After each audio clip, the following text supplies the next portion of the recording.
Ftuhi shiu dhe ulje e temperaturash parashikimi i motit për ditën e martë. Për ditën e sotme, moti parashikohet me vranësira mesatare deri të dendura më të theksuara në pjesën e parë të ditës. Rreshjet e shiut parashikohen të jenë prezente në orët e para të 24 orëshit deri në mëngjes me intensitet ulët dhe mesatar në formë shtrëngatash afat shkurtra në pjesën më të madhe të territorit.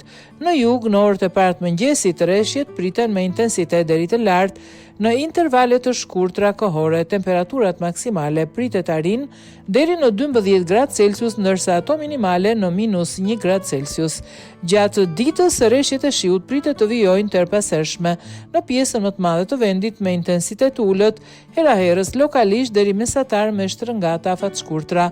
Në zonat e Alpeve veri lindje në lartësinë 500-700 metër dhe jug lindje jug në lartësinë mbi 700-800 metër rreshjebore me intensitet ulët e lokalisht deri mesatar. Era do të fry me drejtim perëndim veri perëndim, me shpejtësi mesatare 9 metër në sekond për gjatë vijës bregdetare dhe në zonat luginore era me shpejtësi deri në 24 metër në sekond. Valëzimi në detet Jon dhe Adriatik do të jetë i forcës 3 deri 5 ballë.